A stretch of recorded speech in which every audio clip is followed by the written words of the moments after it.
From the world of AV programming and control with James King, I'm Steve Greenblatt, and this is Ask the Programmer. James, how are you today? I'm glad to be back. We have a familiar guest that's joining us today. Oh, it's always great when we have this guest. I love the question he brings and serves up to us so we can answer them and dive deep into them. I'm doing good, Steve. How are you doing? Doing well, and looking forward to this. And this is our most popular guest, and he's been with us for, I think, 8 episodes in the past, and the most recent have been episodes 212 and 213. It's none other than Dan Ferrisi. He's the group editor, commercial and security with Emerald. Welcome, Dan. Thank you so much, Steve. Thank you so much, James. Always a pleasure to talk to you both and to be invited back on.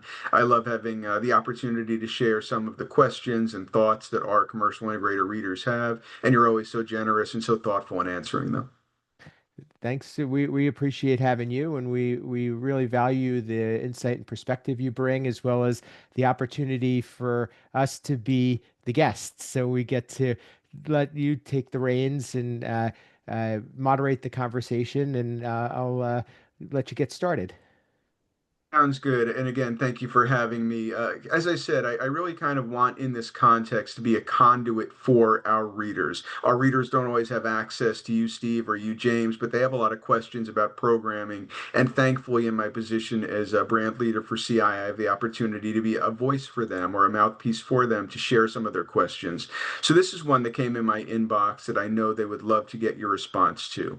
What are the similarities and differences between programmer roles within various types of organizations? So examples might be external integrators or internal integrators, independent programming companies, manufacturers. So the similarities and differences in programming roles within those different types of organizations. I can kick us off, and James and I can kind of pass the baton back and forth because it is a great question, and it's a good one to probably answer in different parts because there's a lot of ways that we could discuss it.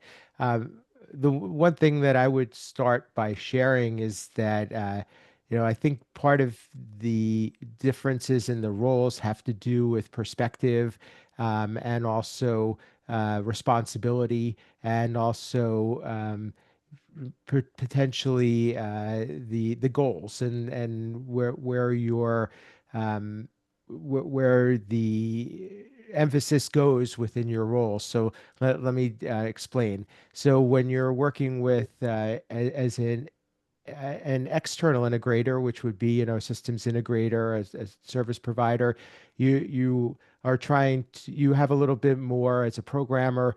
You're a little bit closer to the design, closer to the equipment selection, but those are for-profit companies, so there's a lot that has to be considered with regard to time and with regard to our making clients happy, and make ensuring that the projects go smoothly. Now, in that case, programming is a small part of this bigger sale, and profitability can come from multiple sources, as well as recurring revenue after the fact, and changes in working with the clients. So the the programmer really is a lot of times, I think, more on demand there, where they're being told what to do, and they're being directed a little bit more. Whereas if you're looking at an independent programmer, the independent programmer really has to be a lot more uh, focused on the scope, because you've proposed something, and the only way that you make your money is by selling your time. So the scope of the project is very critical, and there's a certain amount of hours with that scope. Now, with an independent programmer, obviously the differences can vary in the types of work that you do, but that's also part of what makes the role different, is that the purview may be a lot greater, where you get the opportunity to work in different scenarios, in different settings, with different types of systems, equipment, different people. And I think that independent programmer there, I think, has a lot more, has to take a lot more responsibility for protecting their, not only their time, but their company's interest in helping the integrators to get the jobs done, because we all need to get the job done in order to get paid. And I think what I found in my experience as an independent programmer, we try to think of ourselves as making the others that we work with better. We help them to run projects better and help avoid pitfalls and so forth, and help smooth out some of the speed bumps. And part of that is also, the project management side of things. Um, and then lastly, if we look, James could talk more probably on the internal part, so I'll let him focus on that. But when you work for a manufacturer, which I had in the very beginning of my career, you really have to worry about protecting the brand, because your products, when something doesn't work, they look at you and say, "Hey, this doesn't work, fix it." And there's a lot of responsibility there, and there's a lot more that goes into ensuring that clients get a good experience, because you want them to continue to invest in your brand and continue to um, praise it, and the reputation and the reflection of the of you have influence over what the your clients think of the brand. So I'll let James jump in from here. And James, what would you add or amplify or amend? I think Steve did a very good job. Where I would go, mainly with the internal, is, and it also depends on the vertical you're in, like if you're in higher ed or corporate, things like that. But I feel the internal, you're a little more limited because you might be the only program on the team. Mhm. Or you might be the designer, the installer, and the programmer, and you can't become that SME that just focuses on programming because you got to wear multiple hats.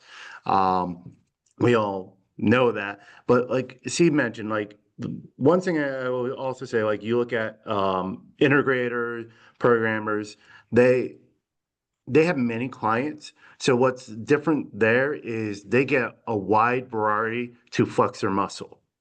Mhm. They're working on different types of systems. One day it could be a classroom, next day it could be a conference room, and then the day after that it could be a stadium. All different stuff, all building those muscles. And they have the company around them to support them, and there's a growth path. Like, you can become the senior program, you can be the programming lead, manager, all that stuff. There's a growth path there.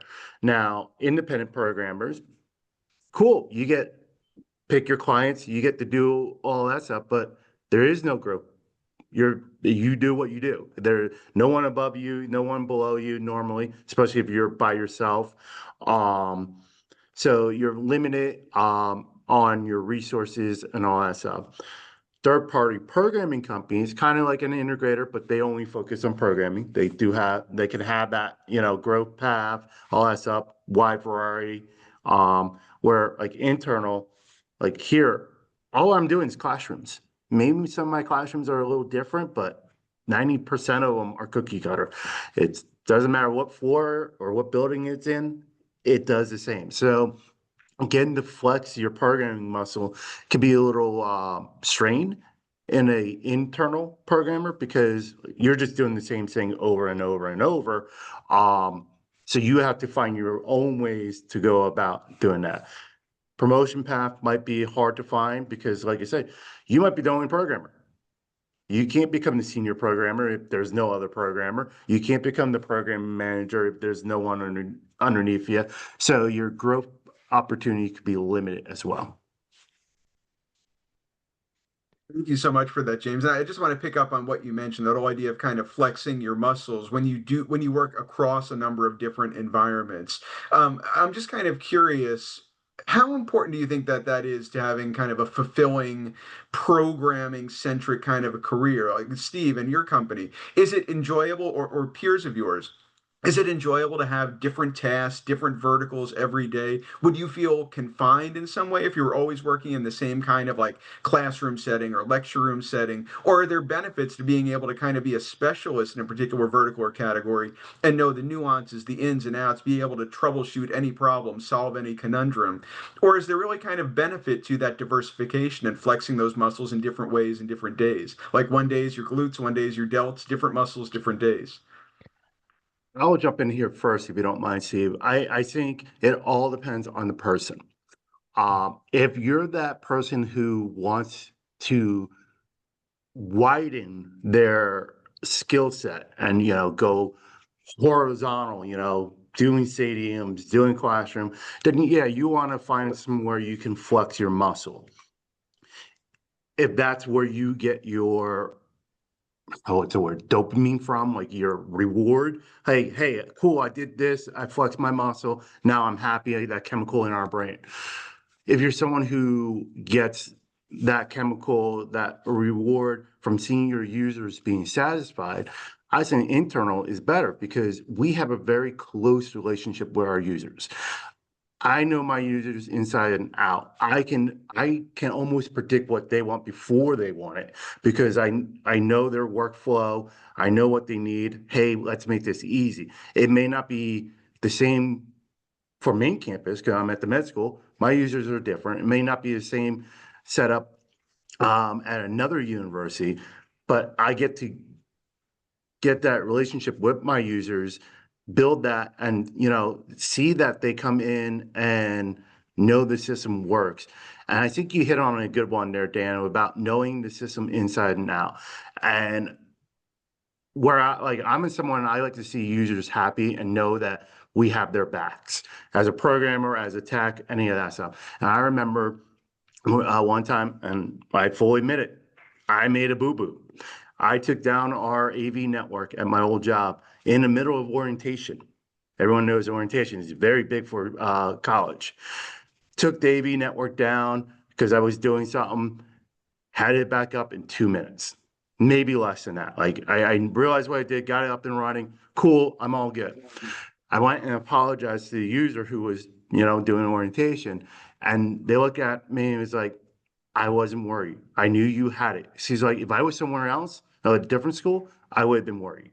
Mhm. And knowing that our users trust us is what like drives me to do my job. Absolutely. That trust is invaluable. You can't put a price on it. And it must be very psychically affirming to know that people have that level of confidence in you because you've developed that mastery in your category. Yeah, I would agree with what James is saying, and I liked your analogy about the gym because I do think that having these different experiences helps to make the programmer stronger and probably gives you more opportunity if that's what your goal is, and if you're using it as a launching point for more opportunity. But there are some people that do like to have more of a routine role and know what to expect, don't want to have surprises, like to feel that confidence and comfort in knowing that they're what they can master what they're working with versus having to learn something new a lot. And I think the last thing I would just touch on is that the one thing that I am envious at times with is that if you're an internal programmer, you do get to go a little bit deeper and you get to refine things and you get to come up with new ways of doing things versus when you're in some of these other roles, you're probably just moving from project to project. Not to say that you don't go back and do updates, but you don't own any of the final solutions. The clients do. Right. Right. And just to rewind a few minutes, something you said in your initial answer, Steve, I just think it's kind of interesting bearing in mind to whom you are ultimately answerable or to what you are ultimately answerable, depending on the role that you serve in. And you mentioned, like, for example, if you're in-house with a company, if you are working for that company, you are ultimately kind of responsible for the brand perception, the brand prestige. They're going to judge the brand based upon how effective your programming is, how good you are to work with. There really are those kind of nuances where not everyone is going to be answerable to the same party in the same way, depending on the kind of programmer they are. Is that right? Yes, and I think through this podcast, we've come to realize a lot of these differences, and some of them I didn't realize even when we first started having these conversations. And it's actually, this podcast has helped to open up some of that dialogue and provide a little bit more clarity. So this is such a great question and conversation. Yeah, yeah. Thank you again so much for giving me a chance to share exactly what my readers are thinking and what they want to know. Well, thanks for being with us, Dan. Think it's probably a good place for us to wrap this up. But before we do, I would like you to talk a little bit about an upcoming event, the Total Tech Summit. It's something that we talked about last year, and we were part of helping to promote it with you and the others at Emerald. So tell us a little bit about it. I very much appreciate that, Steve, and you've been a great partner along with your colleague Brittany DeCesare of Total Tech Summit. I know you'll be there this coming November, November 10th to 12th in Orlando. It's essentially a business enablement and thought leadership conference aimed at AV integrators, both those on the commercial AV side and those on the residential side. We have what we call CI Summit for commercial integrator and CE Summit for CE Pro integrators who are in the residential space. It's a time when you're going to get dedicated access to industry leading suppliers and distributors, but also real thought leadership sessions. We have a great keynote planned. We have content sessions specific to the track that you happen to be in, again, either residential or commercial. We're going to be talking about on the commercial side things like pricing labor, not getting into dollars per se, but strategies for labor pricing. We're going to get into project scopes, what should be in there, what shouldn't be in there, real operational knowledge, and you're going to be among true entrepreneurial, top of their class kind of integration business owners. Not always the biggest ones, although big ones will be there, but really the ones who are like sitting up at night reading business enablement books and self-improvement books and the kind of the big thinkers, the bold minds that are going to change the future of the industry. That's what Total Tech Summit is all about. So you can go to totaltechsummit.com if you want to learn more. We have a very limited guest list. It's kind of a by invite only thing, but you can apply to be there at totaltechsummit.com. And if you happen to be a vendor or a distributor, you want to have access to these world leading integrators, you can also be a sponsor and have a presence in that sense. So I look forward to seeing you and Brittany there, Steve, and many, many integrators and vendors and distributors as well. Always a great event and a great conversation and good interaction. There's you can never have enough of those types of situations where you could just sit down and talk to people about some of the challenges that they're facing and some of the things that you can learn from their experiences. So I value that, and thanks for having us be a part of it. Dan, Pleasure. Yeah. how can people get in touch with you otherwise and get to know you a little bit better? Follow up with regard to more conversation about this podcast. Sure. So you can find me on commercialintegrator.com. If you're on the AV side, you can find me on securitysales.com. If you are in any way involved in the electronic security industry, you can also just go to emeraldx.com, which is our parent company for all the brands that I lead. I'm not so active on Twitter or on Blue Sky or anything like that anymore, but you can find me on LinkedIn, where I do tend to be pretty active. Just search for me by name, and I look forward to connecting with everyone there. Wonderful. Thanks so much. James, any final thoughts from this conversation, and how can people get in touch with you and continue the conversation? No, thank you again, Dan, for bringing this great question to us. Steve and I can dive into it, and our listeners can, hear our take on it, as well as your readers can hear our take on it, and hopefully they have some feedback that they can provide both of our listeners and your readers. And then, if you're able to go to Total Tech Summit, I highly recommend it. It always sounds like a great opportunity for anyone looking to get out there. If you're trying to get a hold of me, AV_James King. But again, Google me, you'll find me. Wonderful. And if you haven't joined our LinkedIn group for Ask the Programmer, please do that. I think that LinkedIn has become a bigger focus for our industry. So most people are giving that as their way of reaching, and I would as well. So you can reach me at Steve Greenblatt. And we're trying to share more of these shows, some of the highlights, and trying to bring more attention to our guests. So we encourage you to join them, and also for them to join and continue some of these conversations. If you aren't aware, we do this video podcast on YouTube, and we also have it as an audio version on your favorite podcast player. So both are great opportunities to uh, consume the material as well as interact with us and leave a rating or review or comment. And we're always looking to hear from you. We're always looking for more guests, and we're always looking to ensure that we're providing the content that everybody's looking for. So until next time, thanks for listening and watching. This has been Ask the Programmer.